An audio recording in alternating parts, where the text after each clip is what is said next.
Del misterio, de la fantasía, de la ilusión, del hacer pensar un poco. La gente estará a favor, en contra, pero por lo menos discurre con historias que, ojo, han ocurrido, nombres y apellidos, y nos muestran una realidad. Hay realidades asombrosas. Por ejemplo, esta misma tarde acudíamos a un club de amigos, vamos a llamarlo así, los libreros de viejo. ¡Qué mundo, eh! ¡Qué mundo de los libreros de viejo!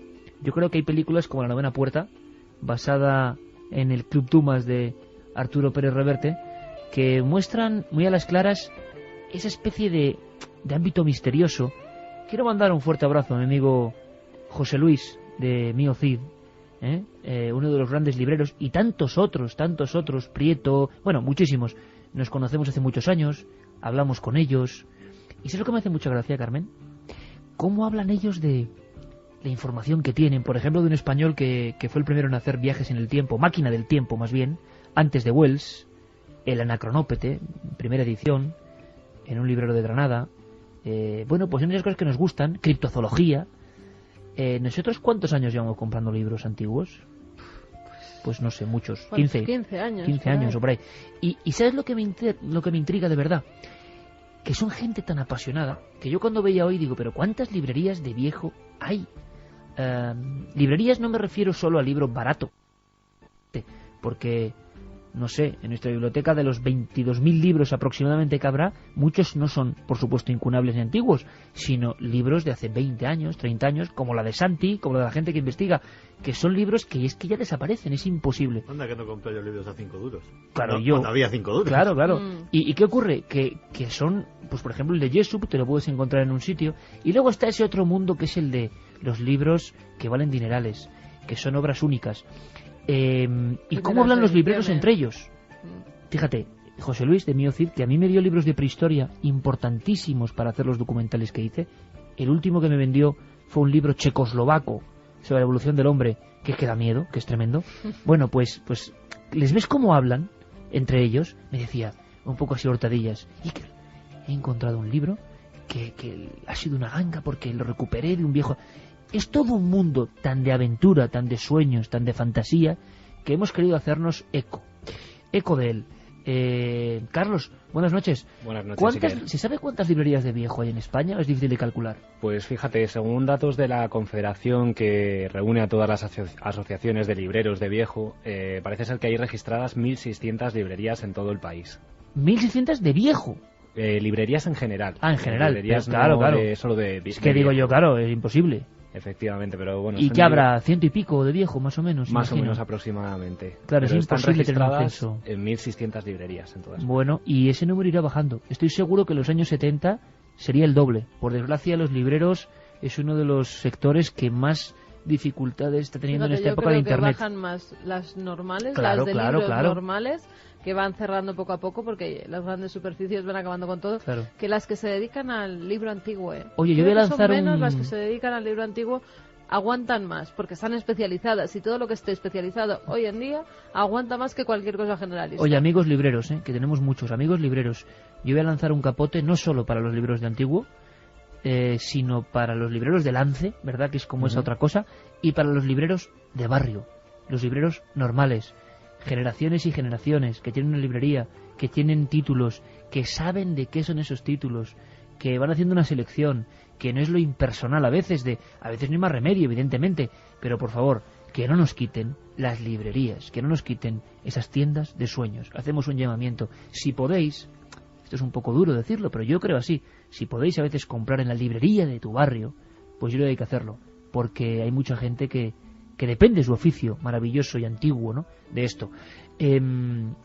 Libros de todo tipo, y Carlos ha hecho un reportaje, una crónica. A ver qué has visto, Carlos.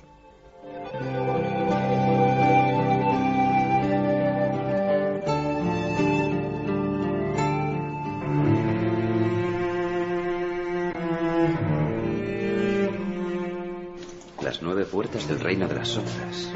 ¿Ya lo conocía? Sí, Venecia 1666. El autor e impresor Aristide Torquia fue quemado por la Inquisición, junto con todas sus obras. Solo se salvaron 3 ejemplares. 1. Los catálogos hablan de 3 ejemplares que sobreviven en colecciones particulares: Fargas, Kessler y Telfer.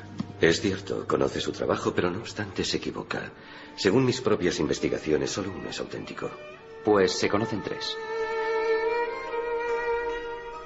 Búsquedas interminables de valiosos ejemplares, extrañas casualidades en su tasación, manuscritos que terminan por convertirse en verdaderas obras de arte. Así es el complicado mundo de los libros y de los libreros de viejo, una curiosa relación que puede comenzar de las maneras más insospechadas. Una colección impresionante. La mayoría de las ediciones son muy antiguas. ¿Seguro que quiere venderlo todo? A mi padre ya no le son de ninguna utilidad. Sobre todo desde que está así. Su biblioteca era todo su mundo y ahora es solo un doloroso recuerdo. Terriblemente doloroso. Una biblioteca que hay que dividir entre varios herederos. Alguien que quiere pagarle los impuestos de Hacienda con una dación y pago, que a veces sucede, ¿no? Cuando las minutas de Hacienda son grandes, pues si hay libros puede ser una posibilidad, hacer una donación y pagar con ellos. Hay muchas causas judiciales en las que es precisa la intervención de un perito en libros o en manuscritos. Según la Confederación Española de Gremios y Asociaciones de Libreros, son 1.600 las librerías registradas en todo nuestro país, una diminuta cifra si la comparamos con la gran cantidad de temáticas que pasan diariamente por las manos de estos profesionales de las antigüedades. Escuchamos a Nacho Asín de la librería Luces de Bohemia de Zaragoza y a Felipe Martínez de la librería El Camino de Santiago de León. Manuscritos medievales en los cuales ha participado el pendolista escribiendo, un decorador haciéndole orlas, un pintor haciendo las escenas religiosas, y es muy, son libros muy bonitos y preciados. Una de ellas es una obra sobre la alquimia, la búsqueda humana eterna que corresponde a nuestra tradición cristiana, y también tengo un libro de exorcismos contra langostas, contra gusanos, contra todo tipo de animales perniciosos, y otra obra más que es la mítica, el mítico Malleus Maleficarum, el martillo de herejes. Pero ¿de qué depende el valor de un libro? ¿Importa más lo económico, la temática o la calidad artística? Un poquito en libro español y principalmente del siglo XVI, XVII y XVIII. Pues tenemos también otra serie de temas curiosos como documentos, firmas tanto de reyes, literatos, firmas históricas, pues un poquito de todo. Son unos temas que se buscan tanto por lo interesante, lo curioso, como por la rareza de los mismos. El valor de cada libro es el valor que le da la persona que lo descubre, porque la persona que busca el cuento que le leía a su madre, ese es el libro que vale, y no una edición buenísima y cotizadísima del Quijote.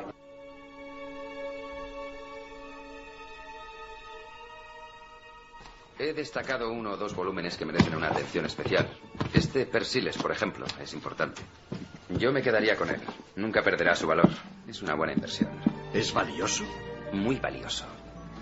En cuanto a este Hipnerotomachia di Polífilo de Colonna, Venecia, de 1545...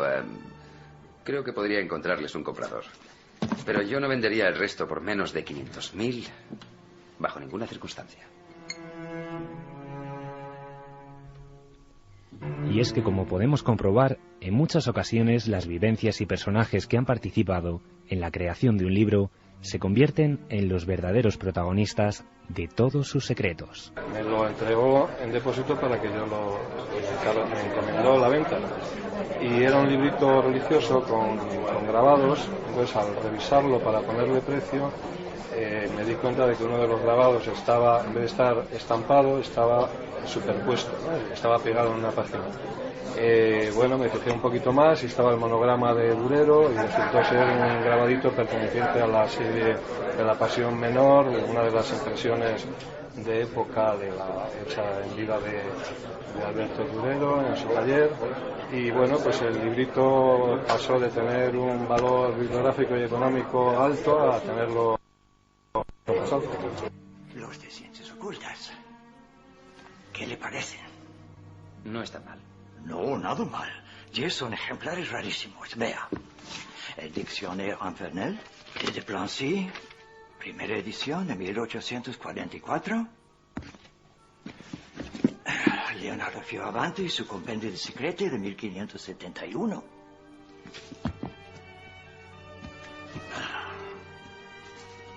Y aquí lo tiene, en perfecto estado. Lleva 3 siglos y medio dando vueltas por el mundo y parece recién salido de la imprenta. Me ha encantado. Qué bonito el mundo de los libros antiguos. Claro, uno es aficionado, pero no os dais cuenta que, bueno, el de los anticuarios, el de... es que son mundos como que parecen anacrónicos, ¿no?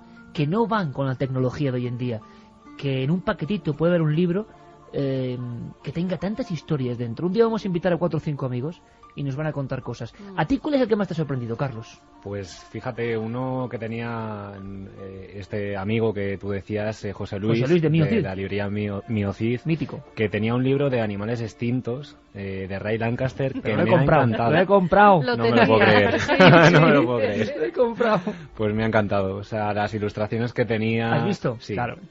Ese Carlos, tú ya afinas bien, ¿eh? Porque ese libro se considera quizá el primer libro que habló de animales extraños. Algunos, fíjate de curioso, estaban en la frontera de la extinción en 1905, cuando se escribió ese libro. Pero claro, ya hoy son extintos. Entonces ya es un libro de criptozoología, pero con fotografías. Además había una fotografía de un dodo. ¿Del dodo? Que me ha parecido impresionante. Sí, señor. Impresionante. Ah, amigo, hemos pujado ahí, te he ganado.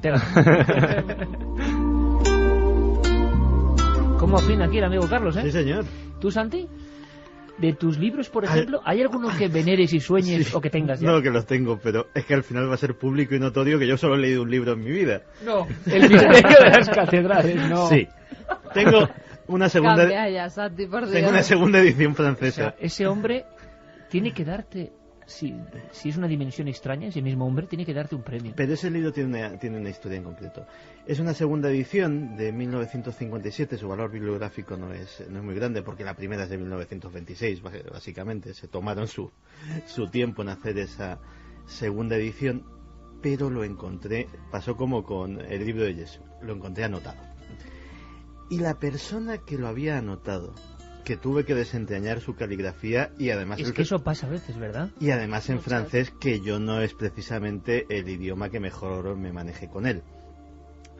Pero había hecho un análisis del libro tan profundo, me hizo comprender tantas cosas que... De ahí, es de ese libro de donde me viene a mí la manía por esa obra en concreto.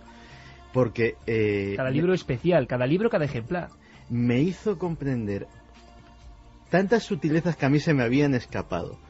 Y luego, claro, empiezas a fantasear y dices, ¿y por qué ese libro habrá salido de las manos de la persona que hizo estas anotaciones?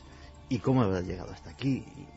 Pero ese le tengo mucho cariño, porque aparte de porque la obra en sí es apasionante y de porque es un libro antiguo, sino porque hay un autor anónimo, que no sé cómo se llama, que no sé si seguirá vivo o muerto, pero que yo sobre la comprensión de esa parte de estas cosas que nos gustan a nosotros le debo muchísimo. Y desde aquí, si algún día me escucha, y si no, pues como símbolo, muchas gracias.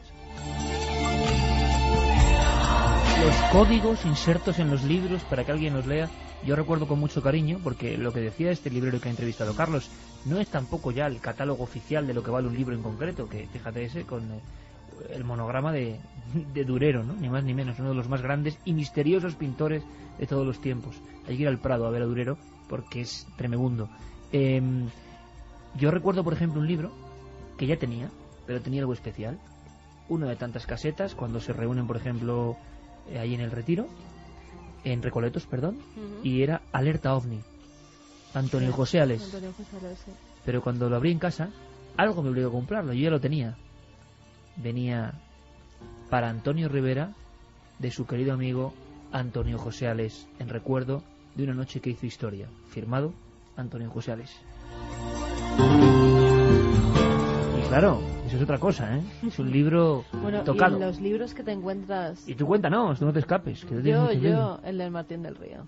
El Disquisitorium Magicarum, un libro de los primeros que hubo. Era miedo ese libro, ¿eh? Sobre magia, exorcismo, supersticiones. Era un manual para perseguir a brujas. Totalmente. Un libro que además me costó años encontrar. A través de internet lo encontré en una librería alemana que me tuvieron que mandar desde Alemania ese ejemplar porque era el único que había encontrado en todo el mundo. Me dediqué a buscarlo por todas partes porque estaba obsesionada con lo que ponían. Hoy hemos visto uno, pero estaba deteriorado. Sí, estaba muy deteriorado y yo llegué a conseguir 2. No solo uno de Martín del Río, sino 2. Me volví loca buscándolo porque es un autor que me interesa bastante, un libro del siglo XVII, principios del XVII. Y ha recuperado muy bien Carlos Cortés de esa película, La novena puerta, y ahí hablaban una biblioteca inmensa y decía Ars Diabólica. Los libros, por ejemplo, sobre el ocultismo diabólico están absolutamente perseguidos. Totalmente. Hay temas... En cuanto sale uno, al día siguiente está vendido. Hay temas que interesan muchísimo, pues porque son tratados muy interesantes, no solamente porque hablan de demonios, sino por las creencias que se tenían en la época y cómo actuaba la Iglesia en contra de esas creencias. ¿Ha llegado algún libro? Nuestros oyentes, me interesa esto, ¿eh? Han porque llegado hay emoción. Muchos libros. ¿Ah, sí? Mira. Oye, cómo me gusta, porque yo creo que hay que fomentar esto. Me ha sorprendido porque había gente y es como un mundo tan críptico, ¿no? Tan simbólico. Lola desde Granada nos dice, yo tengo una edición del Hereje de Morris West del año 68, comprado por mi padre, libro pequeñito, encuadernado en piel Burdeos, y yo lo llevo leyendo y releyendo desde que tenía 15 años. Eso sería esos libros recurrentes, ¿verdad? Que volvemos a leer una y otra vez. Antonio nos dice, yo tengo Pasaporte Magonia de Jacques Vallée y Mirando a la lejanía del universo de Enrique López Guerrero. Si se lo han leído, que nos llame porque no es fácil leer ese libro, Enrique López Guerrero. La joya de mi biblioteca es El oro de los dioses de Däniken, en su primera edición. O sea que tiene mi edad por 3. Y encontrado por casualidad, nos dice Nono. Sí, señor, esa portada de Fontana Fantástica de Martínez Roca. David de Elche, sin duda me costó encontrarlo, pero me ha marcado su lectura. Un saludo, equipo. Otro Däniken, curioso, ¿eh, Santi? Yo tengo un ejemplar del Satiricón de principios del 19. Me encantaría tener una primera edición de It. Mira, It. Pues que busque librerías de viejo porque seguro que hay. Qué coincidencia, les escribí hace rato que tengo un incunable de 1991 que habla sobre el origen chino de los olmecas. El autor es L. González Calderón, está profusamente ilustrado. Carlos desde México. Luego hay rarezas de uniones de temas y de cosas. Un día, yo con Javier Sierra tengo muchas reuniones de esto y me río mucho con él, porque a veces decimos las portadas más horribles, pero que no podemos decirlo en antena. Más bizarras, digo yo. Pero así. Un día hay una de Pedro Guirao, años 70, sí, que sale un extraterrestre, pero un extraterrestre como que es toda una llaga la cara, en un fondo azul pastel, que es impresionante. Esa sin duda está en el top 1. Álvaro, bizarras. desde Madrid, el libro antiguo que me gustaría tener es el misterioso manuscrito Voynich. Hombre, no está mal ese, Santi. Hombre, solo hay uno, pero está bien. Ya, pero hay facsímiles. Eso sí. Hay facsímiles y muy bien editados. Y muy caritos. Sí, eso sí. Juanro de Valencia dice, tengo en casa un libro de mi suegra que se llama La vida de San Joaquín, en castellano antiguo, con fecha de 1612. Pues amigo, no está nada mal, ¿eh? Tienes una joyita. Buenas noches. El libro que a mí me encantaría tener sería sin duda El cuaderno negro de Campo de Iker.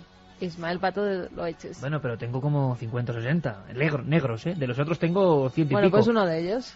Mira, el que tengo aquí. Mira, tal vez algún Lo bueno día... es que yo escribo tan mal que es ilegible, entonces es críptico. Tú déjalos. Es un poco aréjula. A buen recaudo, que tal vez un día los vendamos. La joya de mi librería por el maestro... Ah, pero cuando tú ya no estés, ¿qué vas a decir? La joya de mi librería por el maestro que lo escribió y porque me costó encontrarlo es El arte de la cetrería de Félix Rodríguez de la Fuente. Maestro de maestros. Tremendo, ¿eh? Y ahí hay una joya, ¿eh? Ese no lo tengo yo.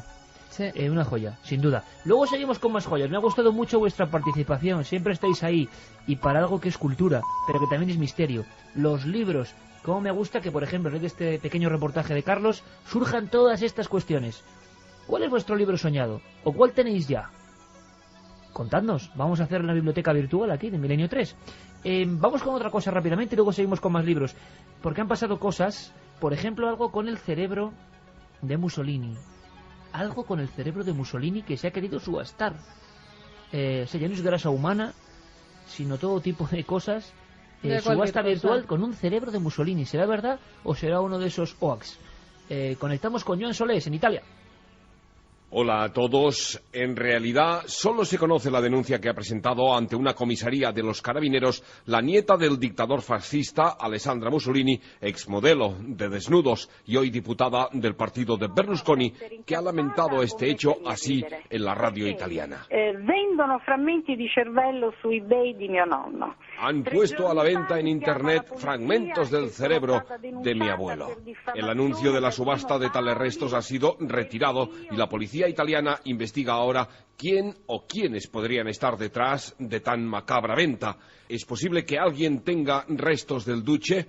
El Policlínico de Milán asegura que el material biológico procedente de la autopsia fue destruido. Sin embargo, sí es posible que algunos restos permanezcan en manos privadas. Les contamos por qué, una historia prácticamente desconocida.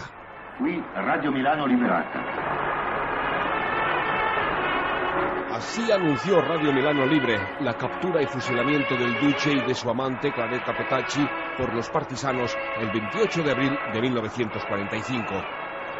Volontari della Libertà si sono impadroniti oggi alle 16 a Giulino di Mezzegre, Como, di Mussolini, della Petacci e di altri gerarchi di minore importanza, giustiziandoli dopo un breve ma regolare proceso. Poco después, sus cuerpos se exhibieron colgados por los pies en Piazza Loreto de la capital lombarda, el mismo lugar del fusilamiento por los fascistas de un grupo de partisanos.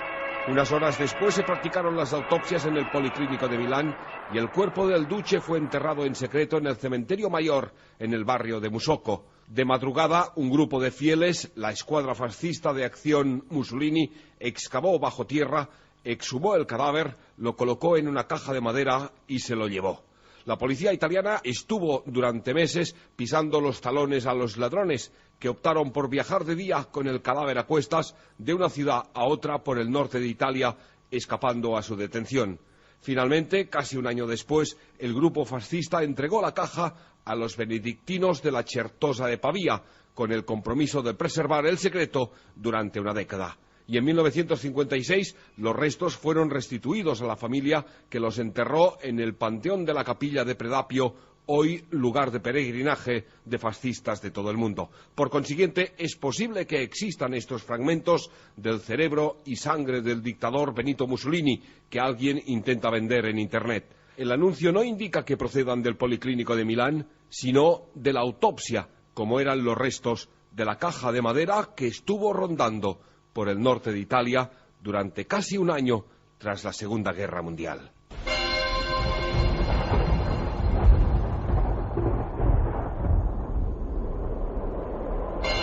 Aquí estamos, en la nave. Un lujo para este equipo contar con gente que lo vive, como Joan Solés, ¿eh? Ese ataúd maldito, un poco parecía, Santi, la historia del ataúd maldito del vampiro, con otro tipo de vampiro, que era Mussolini. En fin. Sí, la verdad es que de todas formas esto de las partes corporales en subasta, cómo se difunden por el mundo, da un poco de miedo, ¿no? Hace unos años hablábamos de algo mucho más curioso, que era lo del pene de Rasputín. Sí, es verdad. Pero que muchos luego son que no son reales. Efectivamente, porque luego cuando empezamos a hablar del cráneo de Hitler, documentando, me encontré con que había habido también un pene de Hitler que había llegado a eBay. Claro. O sea, cualquier cosa. Cualquier cosa. Madre mía, qué titular, el pene de Hitler. No sé, pues mira, porque ahí queda, yo que sé. Vamos a ver, nosotros tenemos un montón de contenidos. No, y también ha habido en eBay dientes, dedos, pelo. Bueno, de todo, ¿eh? Oye, un día habría que hacer lo que se ha llegado a subastar de cuerpo humano. Uf, es que da mucho asco. Sí, pero es que es tremendo. No, de personas célebres me refiero. Ya, pero es que hace poco un pelo de Elvis valía no sé cuánto, son cosas increíbles. $55.000 creo que se pagaron, o euros, por el guante de Michael Jackson, un guante como con brillantes, pero no eran brillantes, era de bisutería. En fin, estamos todos locos. No, eso lo hacen por inversión, porque luego valdrá. Claro, igual dentro de 30 años, ese claro, lo vuelven a sacar y lo compran por el triple. Cualquier cosa que salga de Marilyn Monroe, por ejemplo, luego en las subastas se lo rifan. Se duplica o triplica. Sí. Oye, ¿qué ha pasado en Lima? Bueno, hay dos cosas. Una tremenda, no hemos podido recabar más datos, pero había unos reporteros compañeros, seguimos investigando sobre los pistacos o los vendedores de grasa del Perú, y había un reportaje esta misma semana que a mí me dejaba helado, y es que un grupo de investigación lograba comprar, pero hay que poner comillas porque hasta que no se compruebe, con cámara oculta, grasa humana en la morgue de Lima. En la morgue de Lima, o sea, de una de las principales ciudades de América, acudían, acordaban una cita, pedían grasa y les daban un botecito que al comprobarlo en el laboratorio decía grasa humana. En fin, pero nos ponemos cósmicos con Jean-Michel Jarre para hablaros de algo que también tiene que ver con Perú. Es que últimamente pasa todo en Perú, no sé si queramos que pase, sino que pasa porque ha habido ovnis, bueno, en Perú y en Argentina. Ha habido varios avistamientos, Perú, Argentina y Chile. En todos ha habido avistamientos de objetos volantes no identificados. Además, los de Chile y los de Perú bastante similares.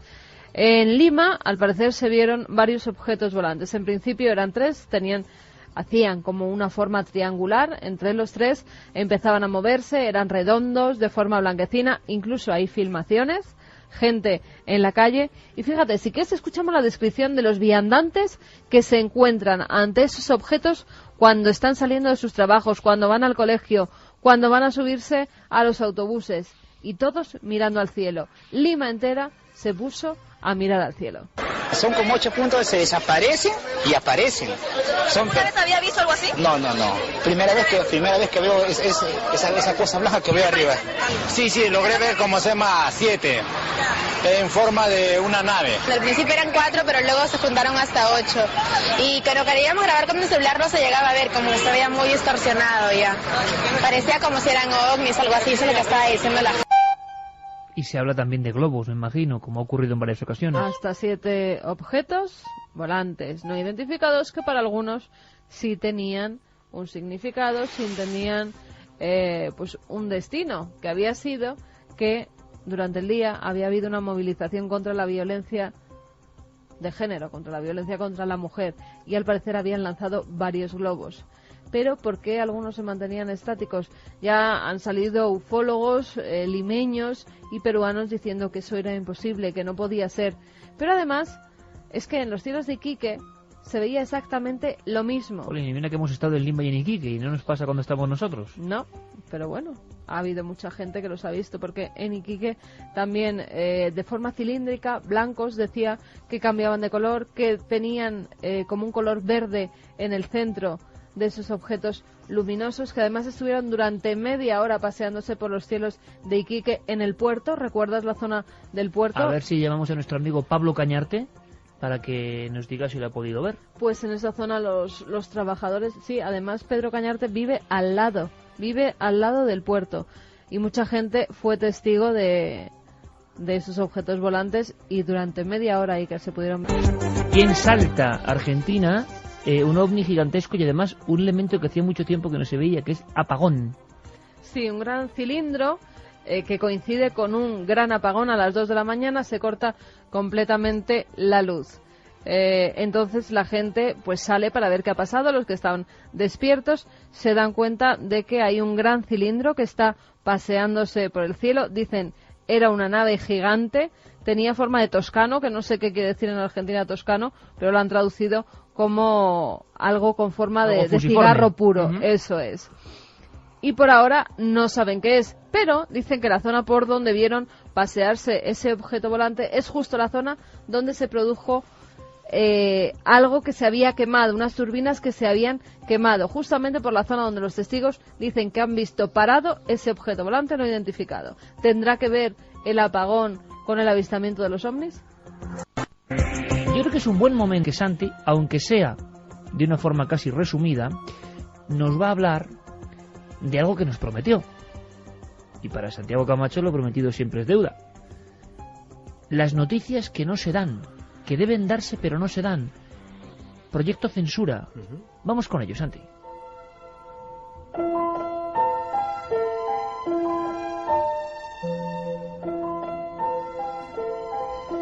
Pues sí, porque la semana pasada mencionabas eso. ¿Por qué hay noticias que de repente no aparecen? Que parece que no interesan, que parece que se mencionan brevemente, tal vez en algún medio o en algún programa, en alguna revista de poca tirada, en alguna página web, pero luego no llegan a los grandes medios de comunicación mundiales, luego no llegan a las grandes agencias que distribuyen a todos, incluidos a nosotros, esa información. Pues precisamente esa misma pregunta se le hicieron hace bastantes años, esto data de 1976, en la Universidad de Sonoma, en Estados Unidos, y alguien tuvo la iniciativa de crear lo que se denomina el Project Censored, o Proyecto Censurado o Censura. Se trata de una organización sin ánimo de lucro que en la Facultad de Ciencias Sociales de esa universidad pues la llevan entre profesores y estudiantes, y que hace todos los años una lista de 25 noticias de importancia que han sido pasadas por alto, probablemente deliberadamente, por los grandes medios de comunicación estadounidenses y que tendrían que ser importantes.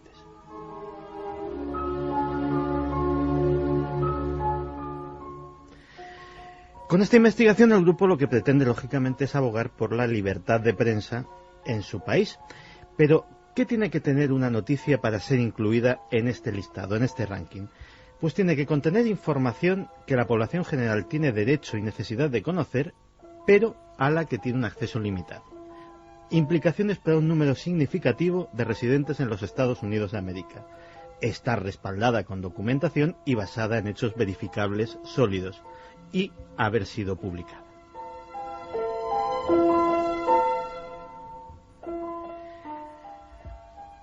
Desde 1993 se publica todos los años un librito de ese top 25 que no solamente lógicamente incluye la lista, sino un análisis detallado de la noticia, incluso de los de años pasados, hacer un seguimiento de cómo ha ido la cosa. En definitiva, es una colección interesante de tener. Es una organización absolutamente sin ánimo de lucro de ningún tipo, financiada por donaciones particulares de ciudadanos de todo el mundo y algunas empresas que por razones de no hacer publicidad no vamos a mencionar, pero que el que quiera conocerla en la propia página web del proyecto se mencionan. Y que no saca absolutamente un duro. Si hubiese beneficio de los libros, eso reportaría en ONGs u obras benéficas. Es además una institución de un prestigio increíble. Walter Cronkite, que es uno de los gurús de los periodistas de medio mundo y en Estados Unidos, ni te cuento, dice así: el proyecto Censura es una de las organizaciones que debemos escuchar para estar seguros de que nuestra prensa y nuestros medios de radiodifusión ejercen el periodismo con la debida ética. El tipo de noticias, que supongo que es la curiosidad que tendrán nuestros oyentes, son las que aparecen en este listado. Pues para muestra voy a dar un botón de la importancia tremenda que tienen noticias que nunca aparecieron en grandes medios de comunicación. Guerra de Yugoslavia, mayo de 1999. Un avión estadounidense lanza 3 misiles contra la embajada china en Belgrado. Hay heridos, la embajada queda completamente destruida, incidente diplomático tremendo, que ese sí aparece en prácticamente todos los medios de comunicación del mundo, y algo que podría desentrañar casi una guerra mundial a gran escala. ¿Pero había algo detrás de eso? La explicación del ejército norteamericano fue que estaban trabajando con mapas antiguos de la CIA y que eso había provocado un error humano en el piloto, que había bombardeado un sitio que no tenía que bombardear. Sin embargo, el proyecto Censura se hace eco de otra noticia y de otra investigación periodística en la cual se cuenta una historia muy distinta. Parece ser que días antes un avión F-117, un avión de combate invisible norteamericano, había sido derribado por los rebeldes yugoslavos. Estos habían intentado financiar su causa vendiendo los restos del avión a la embajada china, que a su vez pensaba enviarlo por valija diplomática hacia su propio país para que estudiasen el avión y poderse hacer ellos con la tecnología de aviones invisibles. Automáticamente esto cae en conocimiento de la CIA. La CIA se ve en un brete de o generar un incidente diplomático por la vía normal o simular un accidente, destruir la embajada y los restos comprometedores y luego ya pedir disculpas. Pues como esta 25 todos los años, estamos ansiosos de que a final de año llegue la de este año 2009, porque seguramente nos encontraremos muchas sorpresas.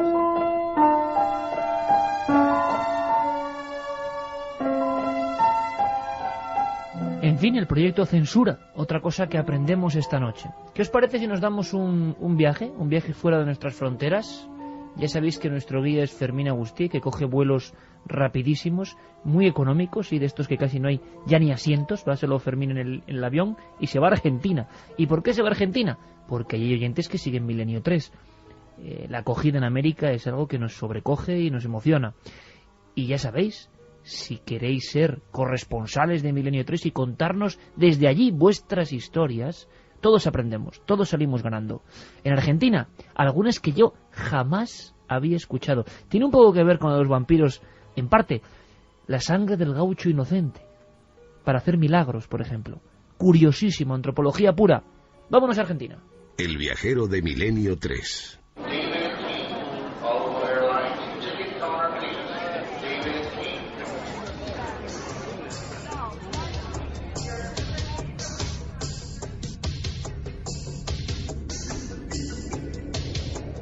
País, Argentina. Capital, Buenos Aires. Población, 4.100.000 habitantes. Tipo de gobierno, República Federal Democrática. Presidente, Cristina Fernández. Organización, 23 provincias y la ciudad autónoma de Buenos Aires. Gastronomía, la carbonara, el locro, las empanadas y la carne.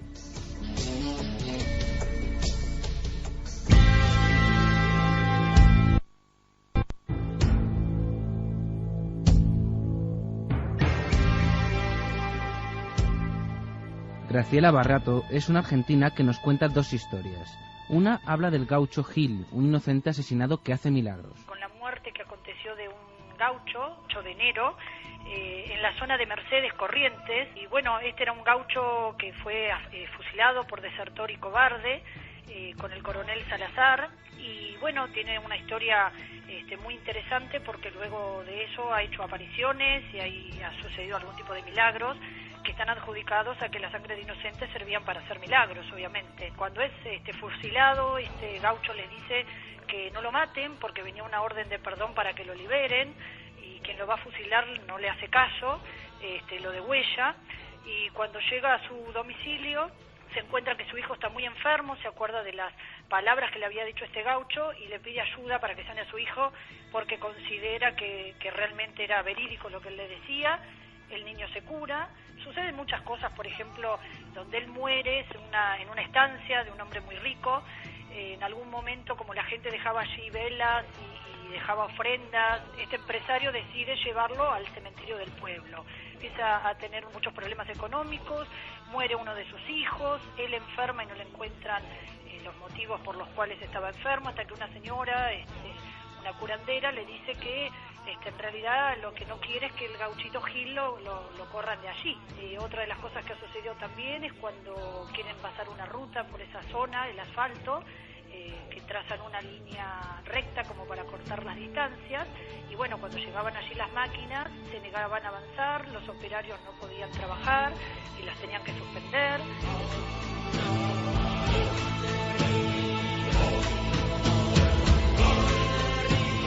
La Virgen de San Nicolás se ha hecho famosa por los mensajes que reciben los creyentes de ella. Graciela nos cuenta quién fue la primera persona que recibió un mensaje de la Virgen y cómo se construyó la iglesia donde ahora se le pueda visitar. Las apariciones de la Virgen de San Nicolás en la provincia de Buenos Aires. Estas apariciones comenzaron en septiembre de 1983, empiezan a iluminarse rosarios dentro de las casas de las personas, y bueno, y empieza una persona muy sencilla de la zona, la señora se llama Gladys Quiroga de Mota, y empieza a recibir mensajes de la Virgen del Rosario diciendo que hay una imagen de ella hecha en madera que está en la iglesia, en la catedral de la iglesia de San Nicolás. Van a buscar en el campanario de la catedral, encuentran la imagen, y bueno, a medida de que esta señora empieza a recibir los mensajes y que empiezan a encontrar veracidad al respecto, hicieron una catedral, una gran iglesia donde la gente se reúne todos los 25 de septiembre. La imagen esta que habían encontrado tiene más de 100 años, había sido enviada de Roma por León XVIII, quien la había bendecido.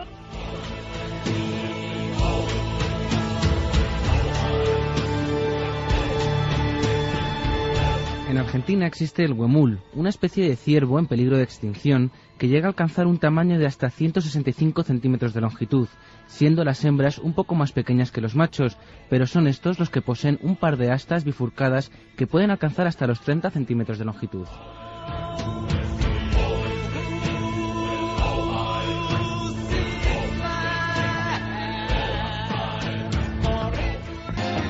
Venga, vamos con mensajes, que hay un montón y merece la pena. Muchos libros, Iker. Vamos a ver. Me encanta. Mira, esto es para Santi, directo. Me compré el libro de Fulcanelli, lo he leído y pregunto, ¿cuántas veces tengo que leerlo más para entender algo? Algo. Es incomible, dice. Un abrazo para todos, Lagare de Foros del Misterio. ¿Ahora entendéis por qué Santi es como es? Es incomible, pero no es infumable. Eso también... Cerebro fraccionado se llama. Ahí vamos, le voy a dar de esa copia anotada posiblemente lo que fue la mayor revelación que me encontré. El anónimo contribuyente había descubierto, después de, supongo, haberlo leído muchas veces, décadas leyendo, que efectivamente es un libro escrito en clave y que parte de la clave es que el proceso alquímico que se describe ahí está, digámoslo así, colocado en desorden, como si hubiese el libro bueno, lo hubiese cortado en trocitos, los hubiese echado al aire y luego los hubiese pegado como caen. Este buen señor había, y su obra, o sea, su trabajo me parece bastante eso, había dado con el orden correcto en que hay que leer el libro. Y la verdad es que hasta ahí puedo leer, nunca mejor dicho. Bueno, pues habrá que hacer una edición de Fulcanelli descifrado por Santiago Camacho. Mario Fuertes nos dice: buenas amigos, uno de mis libros maravillosos fue y será Adiós por la ciencia.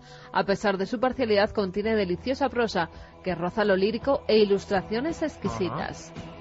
Tengo el libro Manual de la Asociación de los Santos Ángeles de 1899.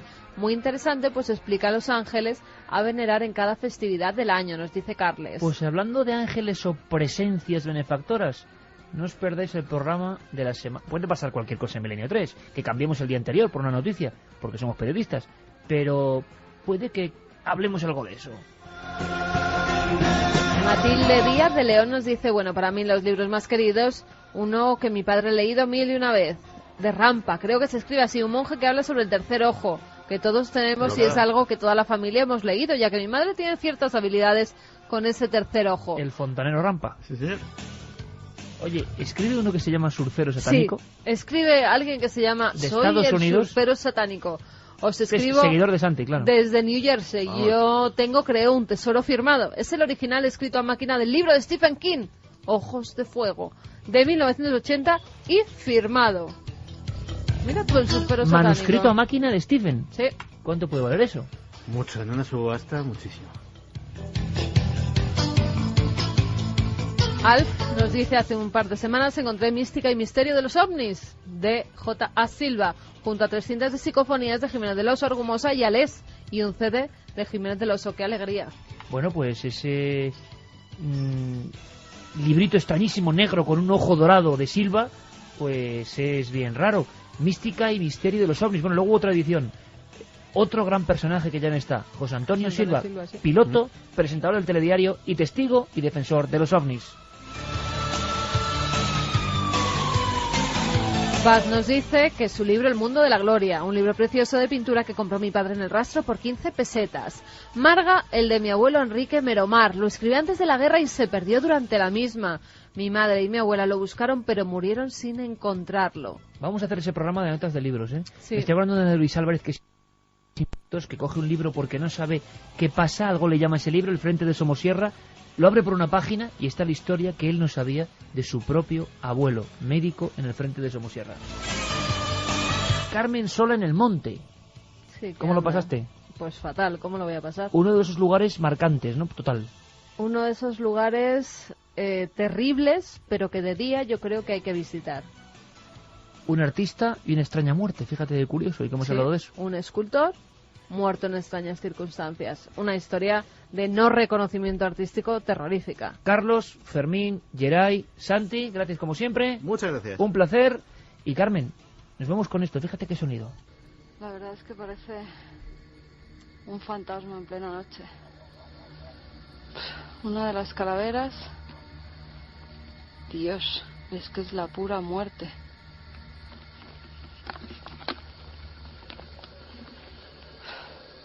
el sitio de por sí da un poco de miedo, pero realmente a mí me da más miedo que venga alguien y me pegue un susto. Pues esto será solo un pequeño aperitivo. ¡Feliz semana, amigos!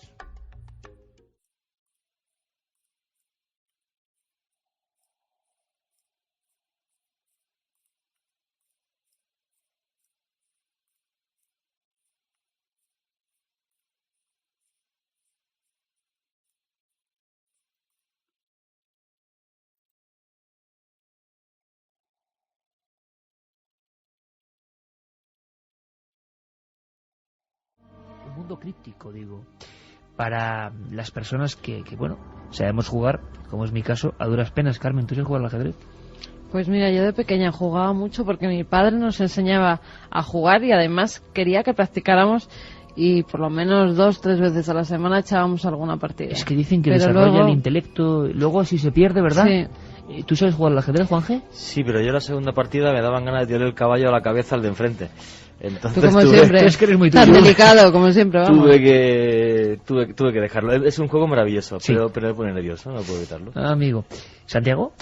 Pues sí, tengo esta anécdota de por qué lo dejé, porque yo me metí mucho, y de hecho yo era de los que se compraban sus libros de aperturas y estudiaba, o sea, a mí me gustaba mucho el ajedrez, hasta que una noche de verano de esas de calor insoportable en Castilblanco, Badajoz, además estaba allí de vacaciones, que no se concilia muy bien el sueño, no sé por qué, me dio uno de esos sueños obsesivos en que estuve repitiendo en mi mente la misma partida una y otra vez toda la noche, y fue una sensación tan angustiosa que le cogí verdadera manía al tablero, y durante muchos años no he vuelto a tocar otro.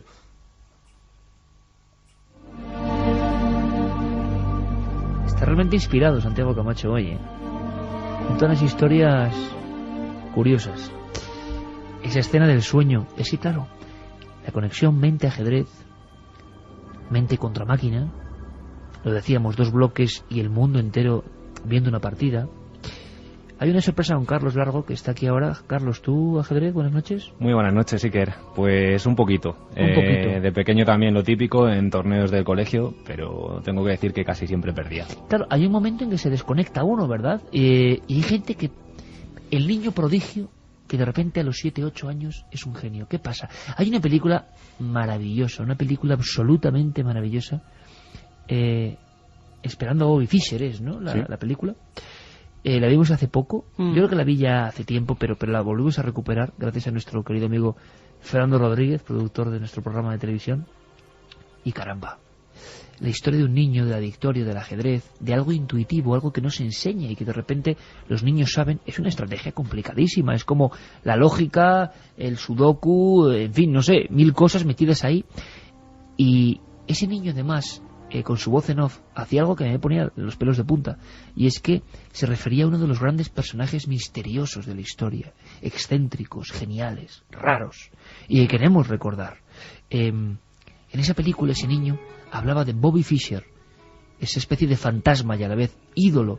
Digo fantasma porque desapareció también prácticamente del ámbito público en el momento de máximo esplendor. Se convirtió en el paladín de América que vencía a Rusia en el ajedrez, la batalla espacial y la batalla en el tablero al mismo tiempo. Ese niño hablaba así.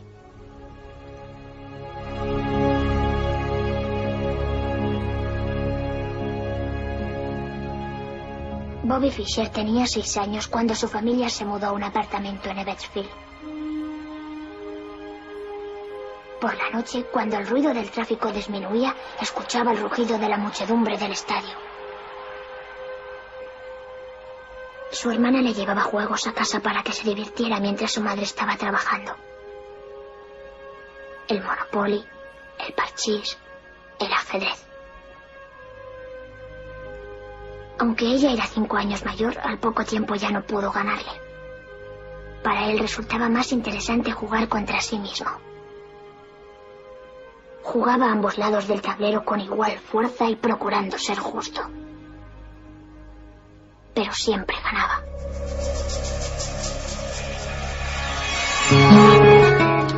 Yeray Martínez, ¿tú al ajedrez le pegas o no? Dice que así asado. Le pegamos al fútbol. Sí, el fútbol es un auténtico crack. Vamos a ver, el ajedrez para muchos es la expresión de una mente absolutamente primorosa, excepcional, y que a veces solo funciona durante un tiempo. Se ha intentado estudiar. Bobby Fischer, para el pueblo americano, algo irrepetible, y por eso se llamaba así esa película, Buscando a Bobby Fischer, porque muchos niños, miles de niños participan en torneos y los americanos sueñan con este genio loco. Podríamos contar casi como si fuese una sección tuya, Santi. ¿Quién era Bobby Fischer? Bobby Fischer era, pues posiblemente, el mejor jugador de ajedrez de la historia. Al menos la inmensa mayoría de los historiadores del ajedrez le siguen considerando como tal. Nació en 1943, murió hace muy poco, en 2008, y efectivamente empezó su carrera casi como niño prodigio. Ya era gran maestro a los 15 años. A los 15 años cogió prácticamente la mayor categoría que puede aspirar un ajedrecista. No es extraño, porque su coeficiente intelectual, cuando se le hicieron los test de inteligencia, era de 184, mayor que el de Albert Einstein. Con decir eso, yo creo que lo resumimos todo. Bobby Fischer. Y la verdad es que fue ganando todo lo que se podía ganar en el mundo, y se encontró por fin con el gran escollo, que era la Unión Soviética. En la Unión Soviética, olvídate del fútbol, olvídate de cualquier otra cosa. El ajedrez era el deporte nacional. No solamente eso, era asignatura obligada en las escuelas. A los niños se les enseñaba ajedrez, se les puntuaba en sus clases de ajedrez, y un gran ajedrecista tenía un futuro brillante dentro del mundo soviético. Es más, lo más habitual, Santi, es que los campeonatos del mundo o las rivalidades fuesen entre soviéticos, sí, o países de la órbita soviética. Estados Unidos apenas entraba ahí en juego, ¿no? Hasta que de repente irrumpe este hombre. Sí, efectivamente. De hecho, la Unión Soviética era una maquinaria de aplastar al resto del mundo en el ajedrez. Yo creo que era el orgullo nacional. Y Bobby Fischer era un talento solitario, era un fenómeno que había salido justo en el gran enemigo. Por eso, cuando Bobby Fischer se atrevió en 1992, osó a retar públicamente a Boris Spassky, al gran maestro soviético, todo el mundo lo vio como una especie de partida del siglo. Se estaban enfrentando los dos grandes bloques, se estaban enfrentando los dos grandes maestros del ajedrez, y eso ocurrió en 1972 en Reykjavik, en Islandia.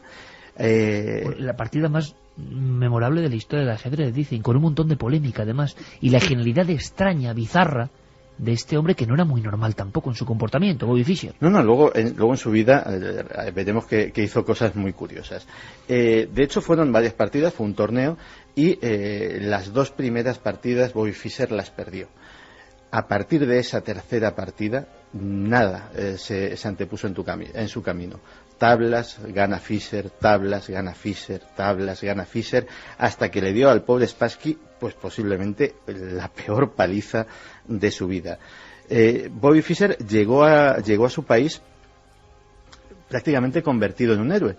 Pero esa heroicidad, poco a poco, esa buena imagen pública se fue torciendo, porque Bobby Fischer era muy suyo. Ya en la partida contra Spassky casi no se celebra, porque empezó a tener una serie de exigencias de divo. Pedía determinadas cosas que estuvieran en su lugar, determinadas condiciones. Pero lo más raro, de un maniático. Sí, no se sabía. Había quien sospechaba que era incluso una estratagema para poner nervioso a su rival en la incertidumbre de si se iba o no a celebrar el torneo. De hecho, el patrocinador del torneo, para convencer a Fischer, dobló la cuantía económica para ver si con esas pues ya se acababan las exigencias ridículas. Y bueno, el caso es que se celebró. Pero el siguiente paso de excentricidad fue cuando en 1975 se niega a defender su título ante Karpov. Algo nunca visto. Algo jamás visto en la historia del ajedrez. Karpov se convierte en el primer campeón del mundo que no tiene que mover una sola ficha para serlo, porque lógicamente... El terrible Anatoly Karpov, que era la cara de la Unión Soviética, vamos, terrible, con ese peinado, ese rostro pertérrito. Y no solamente eso, sino que ese momento marca el momento de la desaparición de Bobby Fischer. Bobby Fischer desaparece de la faz de la Tierra. No es secuestrado, no es abducido, simplemente no está. Está en paradero desconocido. Seguramente uno de los deportistas americanos más famosos del siglo XX. Desaparece. Desaparece por completo durante 1, 2, 20 años. y reaparece ya en la década de los 90 para jugar una serie de partidas, simplemente yo creo que para probarse él mismo y ver que seguía en forma, porque ni siquiera son partidas oficiales, son digamos partidos amistosos, por darle una terminología futbolística, en los cuales también sigue ganando a los grandes maestros. ¿No cuenta dónde ha estado? ¿Qué le ha pasado? No cuenta absolutamente nada. Él ha tenido diversas residencias, ha viajado por el mundo, pero justamente en esa época es cuando tiene que abandonar para siempre los Estados Unidos y ya nunca más volverá, porque en uno de esos torneos de exhibición iba a jugar en Yugoslavia, país que entonces tenía un embargo de los Estados Unidos. Él dice que lo del embargo le da absolutamente igual, que él va a jugar ajedrez, y le dan una orden ejecutiva del gobierno prohibiéndole ir. Y Bobby Fischer, ni corto ni perezoso, su respuesta es escupir literalmente sobre ese papel y irse a jugar a Yugoslavia. Por el desacato le cae una condena de 10 años en Estados Unidos, a ser efectiva la detención en el momento en el que vuelva a pisar territorio estadounidense. Y, bueno, pues Bobby Fischer nunca más vuelve a Estados Unidos, y es precisamente en Reykjavik donde fue su gran triunfo, donde fallece el pasado año 2008. Vaya historia, vaya bucle, había vuelto al lugar de su momento de gloria. Dicen que una de las emisiones de televisión más vistas de la historia de Estados Unidos, esa partida de ajedrez, donde, claro, el bloque del Este mostraba su gran genio, porque esto no es un deporte, bueno, no sé si es un deporte o no, pero desde luego es una confrontación de inteligencias. El hombre más inteligente de la Unión Soviética contra el hombre más inteligente de Estados Unidos en el momento máximo de la Guerra Fría, hay que imaginárselo. Fíjate, Iker, que yo me acuerdo, yo tendría 7 años, pero me acuerdo perfectamente, claro, una de las cosas que hacen todos los niños es ver televisión a todas horas. En los telediarios de la 1, todos los días en la sección de deportes se da el resumen de la partida. La partida del siglo. Y había un señor, el comentarista deportivo, que ignoro el nombre que sería en aquel momento, que con un tablero de ajedrez enorme detrás iba moviendo y explicando a la inmensa mayoría de legos en el tema, pues qué era lo que había sucedido ese día. Durante esa época, durante 1972, yo creo que todo el mundo fue un poquito experto en ajedrez gracias a esa partida. Bueno, y es que el ajedrez va mucho más allá. ¿Por qué hablamos de ajedrez? Porque ha habido genios excéntricos, locos, personas que dicen que se han quedado perdidas en el mundo del ajedrez. Muchos de los grandes campeones han sido personas que han perdido sus facultades, que de pronto, para el resto de los mortales, se han encerrado en un autismo extraño, que no salen de ahí. La excepcional película Buscando a Bobby Fischer contaba como uno de los profesores de ajedrez intentaba desviar los deseos de un padre de convertir a su hijo en campeón, mostrándole cómo estaban muchos campeones, perdidos en una especie de limbo.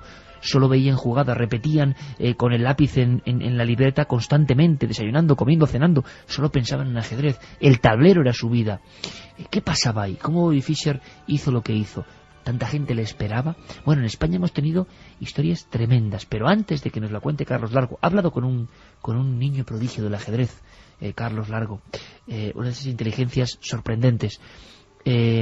Bueno, uno de los mayores éxitos de la historia de la literatura de bestseller reciente es Catherine Neville, el 8, tiene el ajedrez como fondo. Habéis podido estar con ella, habéis podido saber un poco su historia, y Santi nos contaba cosas sorprendentes, Catherine Neville. Sí, la verdad es que Catherine Neville es un personaje que no es casual que haya sido autora de bestsellers, porque si algo se trasluce de sus palabras y de sus páginas también, cuando se leen sus obras, es que se mete o se ha metido en algo que le apasiona. Ella contaba que el ajedrez es una cosa que le ha llamado mucho la atención, junto con la alquimia, curiosamente.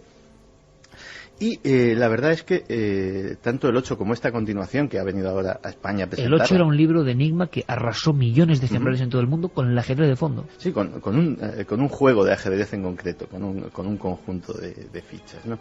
Y en este caso el fuego es una continuación, pero curiosamente ambos dos libros llaman la atención porque Catherine Neville nos expresa que el ajedrez es algo más que un juego, incluso es algo más que una ciencia, como muchos creen, sino ella lo ve como una metáfora del mundo, como la lucha del bien contra el mal, del blanco contra lo negro, como la dinámica de cómo cada acto que hacemos tiene consecuencias que no podemos prever y que dependen de cómo reaccionan los demás ante nuestros actos. Tú fíjate que incluso Catherine Neville en esta entrevista nos hacía incluso paralelismos con algo tan actual como la presidencia de Barack Obama. Estamos en un minuto con Catherine Neville porque había un pequeño problemilla ahí en la central de datos, no pasa nada. Hablaba de eso, de la tabla de la vida, ¿no? De que era mucho más allá que un simple pasatiempo, sino que ocurrían muchísimas cosas en torno a un tablero de ajedrez. No sé cuántos millones de ejemplares habrán vendido el 8, pero desde luego ha sido algo impresionante. Pues millones en todo el mundo, y desde luego no te creas que se equivoca Catherine Neville.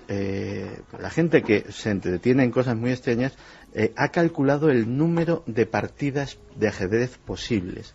Porque dice, bueno, 64 casillas, tampoco unas cuantas fichas, tampoco debe de dar para mucho esto, unos movimientos muy delimitados, muy reglados. Pues el número sería un 1 seguido de 123 ceros.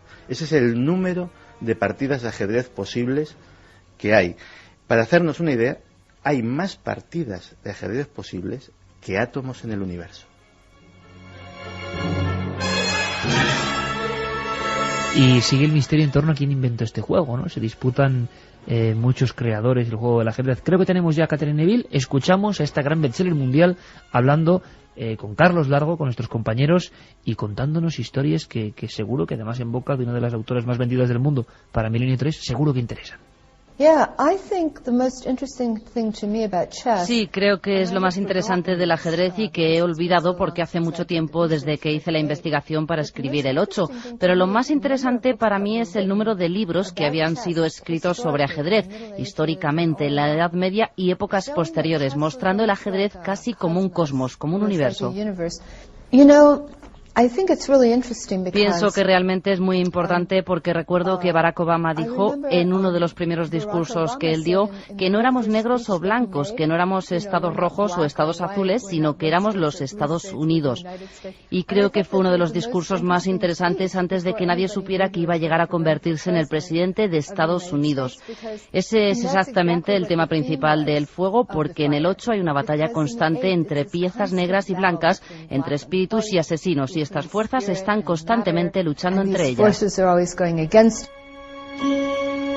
La tabla de la vida, pero está bien, son personas que han, llegado a un gran éxito. En España es que no es solo un caso, ha habido muchos casos de niños precoces que de repente, como ocurrió a Phoebe Fisher, que iba a jugar con personas que le triplicaban, cuadruplicaban la edad, un niño de 6-7 años como a lo Mozart, a lo joven genio. ¿Qué tiene esa mente para provocar esos movimientos, tener esa lógica interna? Carlos, casos, algunos que te han impresionado muchísimo. Has hablado con una de las figuras importantes, Arturito Pomar, un hombre que hizo época, hizo historia, el gran niño prodigio, fue una celebridad y lo has encontrado, ¿no? Toda una celebridad de los años 40, Iker. Se convirtió en uno de los grandes símbolos del régimen franquista. Y fíjate porque este hombre que nació en Palma de Mallorca, en una de las cunas del ajedrez por entonces, desde muy joven empezó a demostrar todas sus amplias capacidades para el juego del ajedrez.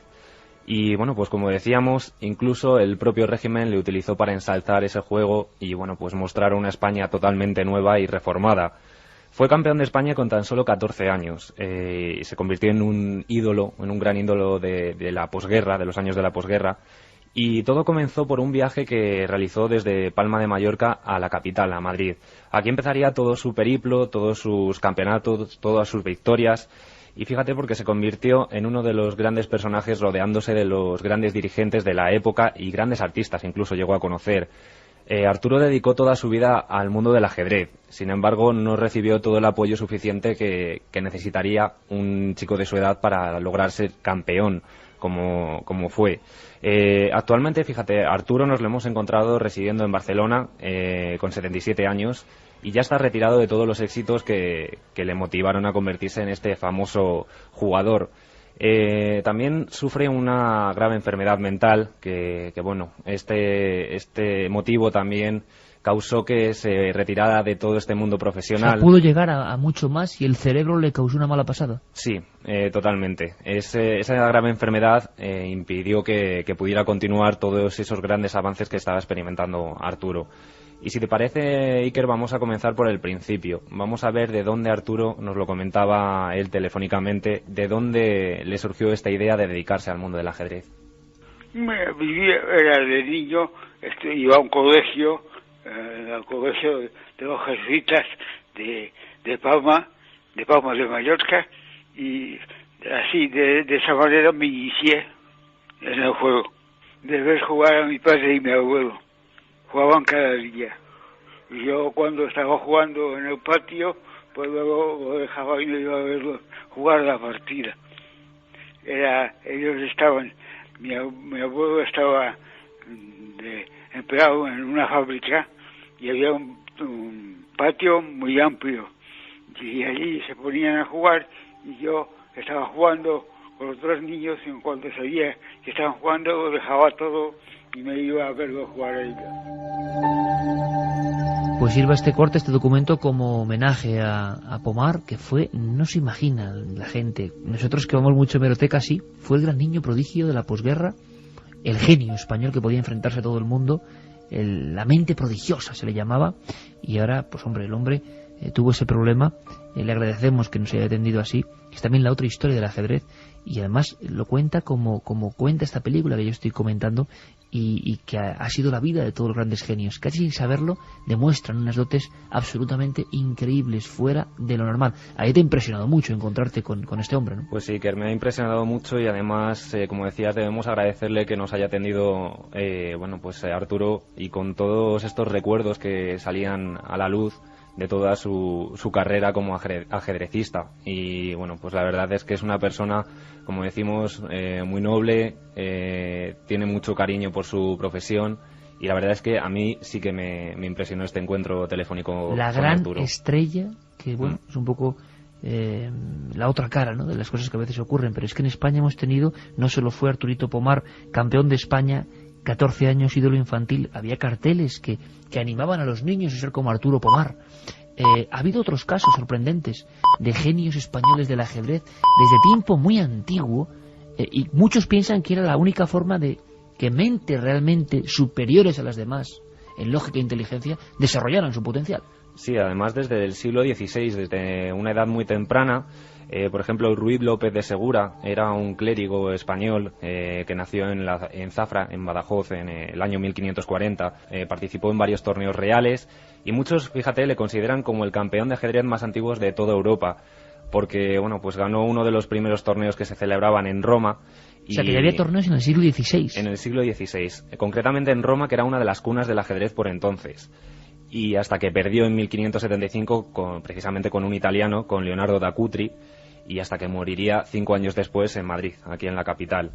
Y lo curioso de todo es que todavía le recuerdan en el mundo del ajedrez, porque uno de sus obras, el libro de la invención liberal y arte del juego del ajedrez del año 1561, es uno de los ejemplares más utilizados en este ámbito. ¿Todavía hoy? Sí.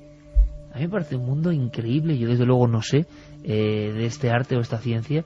Santi seguro que sabe bastante más, pero desde luego, claro, lo que todo el mundo pensó cuando la informática iba creciendo era enfrentar ya al hombre con la máquina. Y lo que antes había sido, que no podemos imaginar, las tensiones que hubo entre el bloque occidental y el bloque del este con aquella partida. Bueno, pues eso mismo se repitió, Santi, de repente con hombre contra máquina. La gente decía que las máquinas iban a superar a los seres humanos, se hablaba de eso. ¿Y dónde se llevó todo eso a cabo?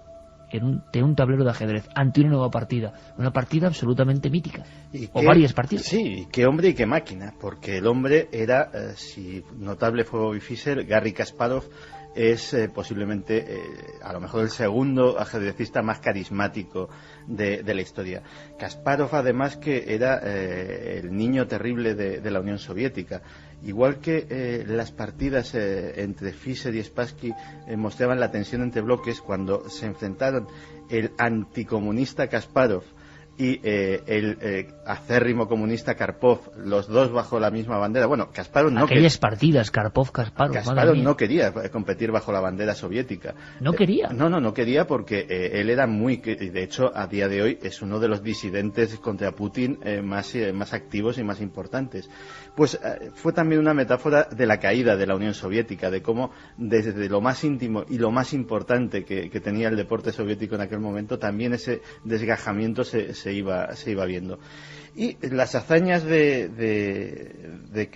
Kasparov, que fue el primer ajedrecista que hizo la proeza de hacer partidas múltiples con los equipos nacionales de otra nación, como Israel o como Alemania, todos sentados, cada uno jugando una partida, y él contra todos, y ganarlos a todos. ¿quién mejor que él para enfrentarse a la gran bestia negra que era el ordenador? ¿Quién era ese ordenador? ¿Qué era ese ordenador? El primero, ordenadores o máquinas que han jugado al ajedrez ha habido historias desde siempre. Yo creo que la primera es el turco de Kempel en 1836. Claro, el ajedrecista, ¿no? El ajedrecista, que era un timo. El turco en realidad era un enano con un montón de libros de ajedrez metido en una posición incómoda dentro de una cajonera y que movía una marioneta, que era el turco. Y el bueno de Kempelen era un timador acérrimo y utilizó este mecanismo para tomarle el pelo a muchísima gente, entre ellos a Edgar Allan Poe, que escribió sobre el tema. Pero una vez fue avanzando la informática, sí que hubo máquinas que de verdad jugaban al ajedrez. Al principio de manera anecdótica, pero según fue avanzando la informática, cada vez el desafío era mayor. Y el mayor desafío tenía nombre y se llamaba Deep Blue. Y Deep Blue fue un aparato desarrollado por la IBM solamente con un propósito, que era ser la primera máquina que gana un campeón mundial de ajedrez. Y, para demostrar que la máquina podía superar al hombre en un día no muy lejano, claro. Efectivamente, Kasparov aceptó el reto.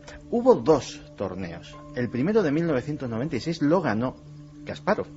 Siempre nos quedamos con el siguiente.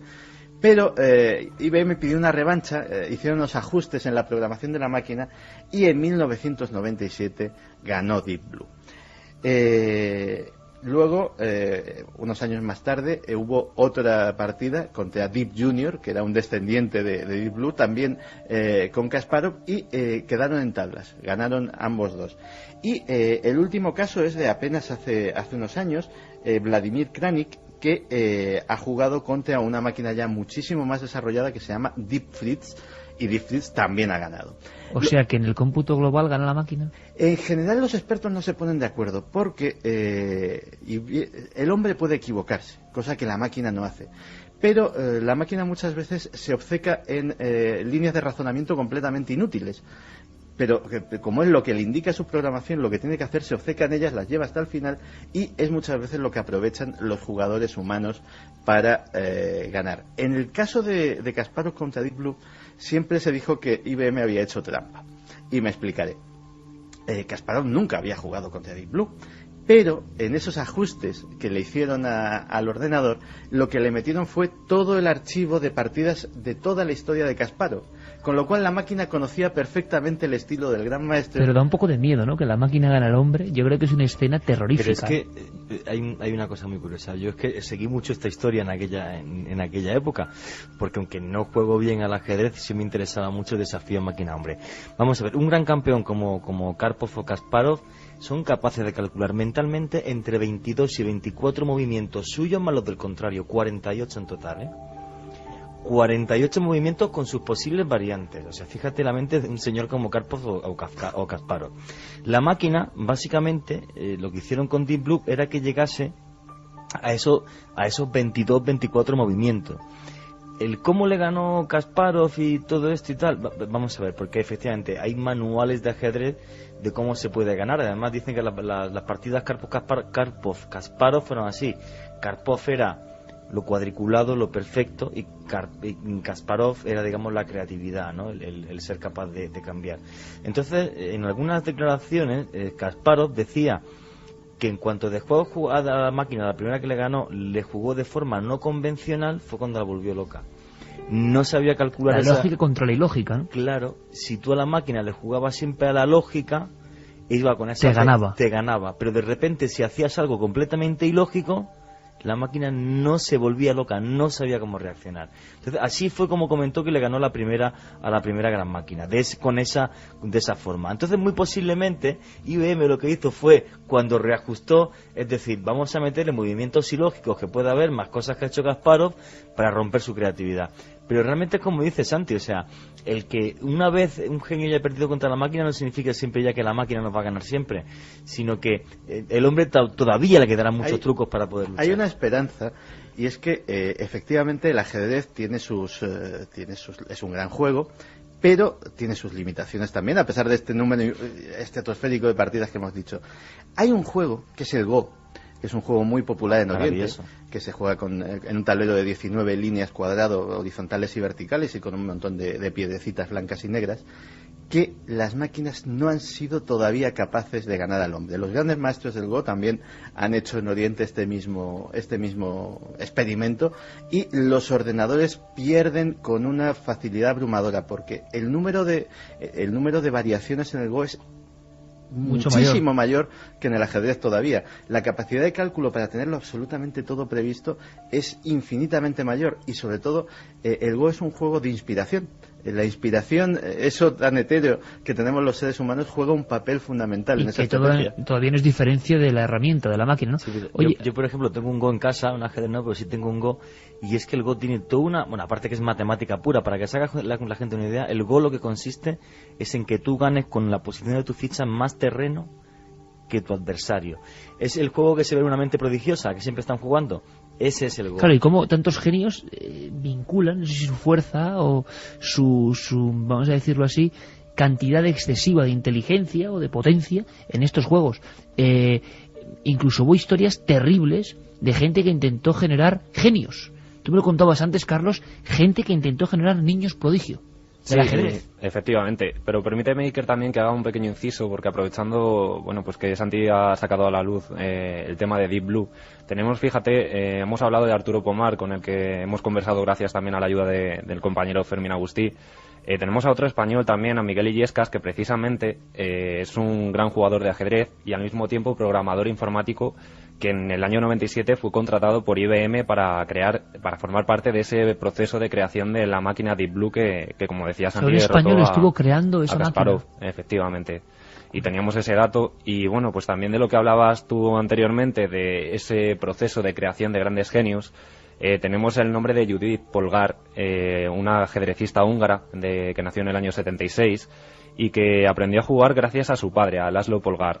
Laszlo Polgar era un psicólogo húngaro que quiso demostrar al mundo que se podía crear un gran genio desde muy pequeñito, pero sobre todo a través de un proceso de especialización. Para todo ello, ¿qué hizo Laszlo Polgar? Pues llegó a concertar una boda con una amiga suya que era pedagoga, tuvieron 3 hijas y a esas 3 hijas las fueron enseñando a aprender. Es un experimento como de laboratorio, ¿no? Eso es, totalmente. A la primera hija, Susan, pues fíjate, con tan solo 4 años ya creaba sus propios problemas de ajedrez. ¿Con 4 años? Con 4 años. Sofía, con 14, ya asombró también con grandes resultados en otro torneo de Roma, del que hablábamos ya anteriormente. Y Judith, que actualmente ocupa el año pasado, en el 2008, el número 27 del mundo, y consiguió con tan solo 15 años el título de Gran Maestro Internacional, pues se ha convertido, es la más pequeña de todos, pero se ha convertido sin embargo, en el símbolo de todo este experimento. Niños prodigio que siguen intentando demostrar que su cerebro no tiene límite. Es una historia absolutamente maravillosa, y también lo que contaba esa película, Buscando a Bobby Fischer, cómo muchos se quedan atrapados en una especie, no pocos campeones, hay que decirlo, han perdido sus facultades y han enloquecido. En fin, es un tema apasionante. ¿Qué pasará en la siguiente partida, si es que la hay, de máquina contra hombre? Vamos muy deprisa y luego, si no, igual tenemos mensajes donde hay mucha gente que me dice Carmen que sí, que le gusta el ajedrez seguro. ¿Qué pasará en la siguiente con los ordenadores de hoy en día? Pero es que Juanje tiene que llevarnos a un lugar terrible, distinto y terrible. Antes de que Juanje nos lleve por esos lares, vamos a conectar con Nacho Ares. Vamos a intentar saber qué ha pasado en la historia, porque han pasado muchas cosas. Son 4 minutos, un boletín informativo, pero que viaja en el túnel del tiempo.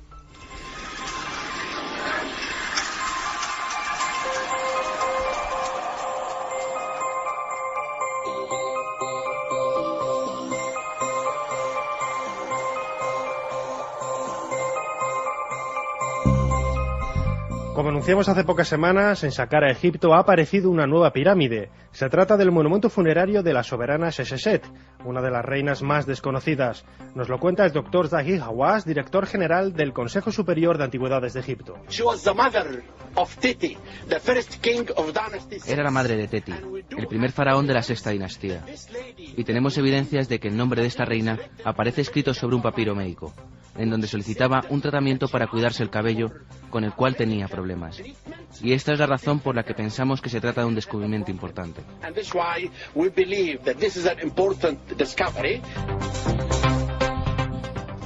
Los arqueólogos egipcios descubrieron la entrada de la pirámide y tras penetrar en el monumento se toparon con el sarcófago de la reina. En su interior han aparecido los restos de una momia, en concreto el cráneo, la pelvis y las piernas del cadáver, así como otras partes del cuerpo envueltas en lino que podrían pertenecer a la reina Seseshet.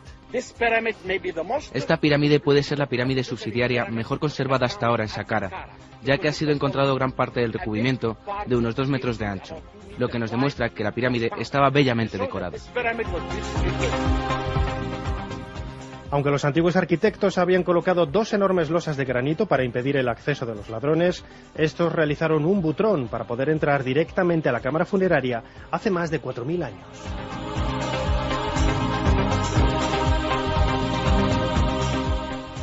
Un estudio ha revelado la conexión genética existente entre el pueblo que habitó el norte de Perú hace más de 1000 años y Japón. Los análisis realizados por investigadores japoneses en restos humanos hallados en tumbas del santuario histórico del Bosque de Pomas no deben llamarnos tanto la atención. Nos lo explica el doctor Félix Jiménez, subdirector del Museo de América de Madrid. Lo que diría es que no me extraña lo más mínimo, es decir, no aporta nada nuevo, más que la comprobación experimental de algo que conocemos de siempre, que es que el poblamiento de América se realizó a través del estrecho de Bering. Es lógico pensar que pueden estar emparentados no solamente con los japoneses, sino con los chinos. Los estudios continuarán con los descendientes de la cultura mochica en la misma región del norte de Perú.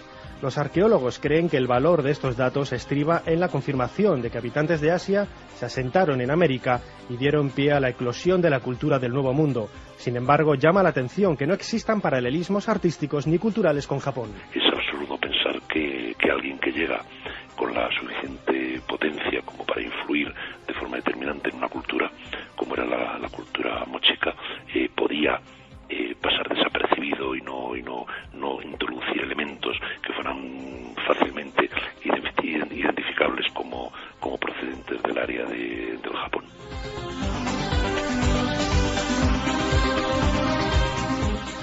Continuamos con el ADN. Por primera vez se ha conseguido identificar el grupo sanguíneo de un neandertal. En este caso es el de un donante universal del grupo sanguíneo 0, perteneciente a un individuo de hace 50.000 años de la cueva asturiana de Sidrón. Los investigadores españoles del CSIC acaban de publicar el resultado de sus trabajos en una revista científica. Con este nuevo paso cada vez conocemos más el perfil de la especie neandertal.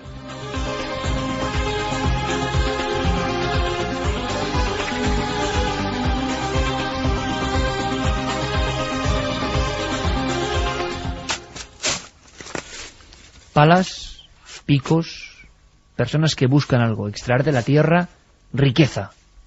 A veces la riqueza tiene una historia de sangre y una historia oscura. A uno de esos enclaves oscuros nos lleva el explorador de otros mundos, nuestro compañero Juancio Vallejo. La montaña lloró, aquel tabú se rompió. La montaña lloró plata y a partir de ahí comenzó una historia de terror y tragedia que llega hasta nuestros días. Cuando los españoles se enteraron de que aquella montaña lloró, no escatimaron esfuerzos.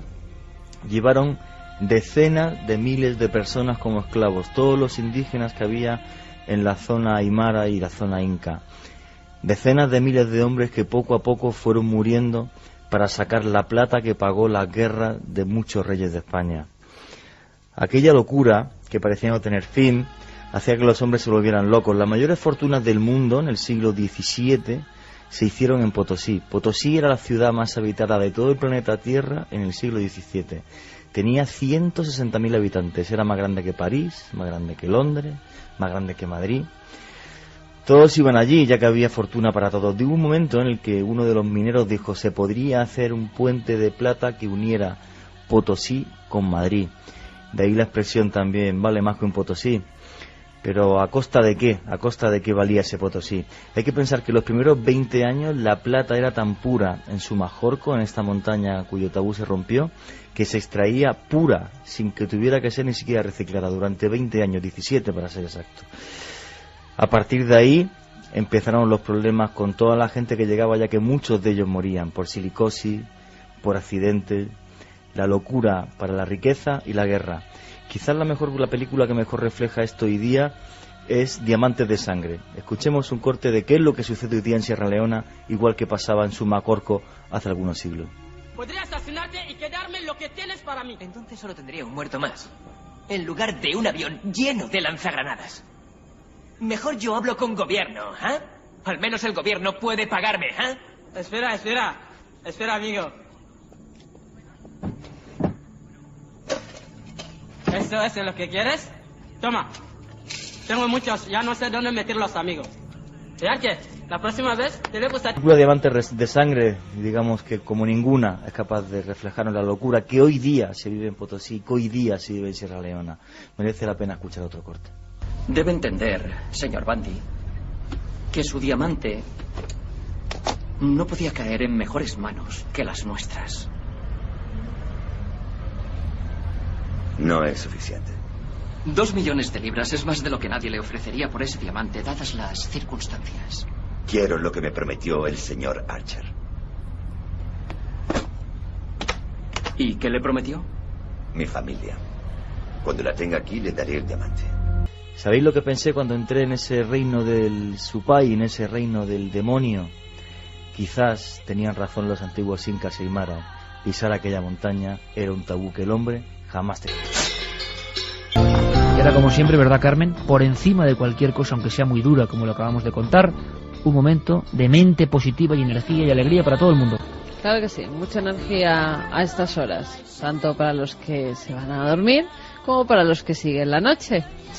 Nos dicen, por ejemplo, con esos mensajes, nuestros amigos noctámbulos, tenéis que contar la maravillosa historia del jaque del pastor. Jaque pastor. Sí, es muy sencillo, muy sencillo. ¿Pero eso no es una jugada o es que tiene una historia? Bueno, la historia no lo sé, movimientos son 3 movimientos, da jaque mate, muy sencillo. Sí. No, tiene una leyenda que ahora mismo no recuerdo bien, pero que implicaba que lo había inventado precisamente un pastor que había sido retado, no recuerdo si por un gran jugador o por un rey, cuenta la leyenda, y que en apenas 3 movimientos con una lógica aplastante, la simplicidad del pastor había conseguido ganar pues a la pretenciosidad del que le había retado. Y es que también en el ajedrez hay moraleja incluida, ¿no? Lorena desde Novalles en Zaragoza nos dice: ¿sabéis que el ajedrez procede del shogi japonés y que se utilizaba para las tácticas de guerra? De hecho, uno de los caballeros se solía colocar en la torre del castillo y desde allí con el tablero iba ideando la estrategia a seguir. Dice Juanje que no. No se sabe realmente el origen, hay muchísimas teorías, se habla de la India, Oriente Medio como posible, incluso se jugaban también con fichas rojas en un momento. No, el origen exacto, nadie sabe. Pues a mí me gusta esa teoría de la estar India, en la torrecita. La India es el sitio donde los expertos suelen decir que se origina. Pero fíjate si se extendió con rapidez, que antes, la semana pasada hablábamos de que los vikingos en el siglo XI todavía hacían sacrificios humanos a Odín. Pues esos mismos vikingos del siglo XI ya tallaban tableros de ajedrez y ya jugaban al ajedrez. Yo siempre me acuerdo de muy pequeñito cuando me contaban la fábula de aquel hombre que puso un tablero de ajedrez y le dijo a un rey, creo, me vas a dar un grano y siempre el doble de grano si te gano una partida de ajedrez. Y era un grano, 2, 4, 8 de 10. Pocos granos. Al final, en el último cuadrado, tenía que darle el reino entero de grano. Pues para ser exacto, se ha calculado también, y el número de granos que saldrían sería la producción total del terreno cultivable de la tierra durante 10 años.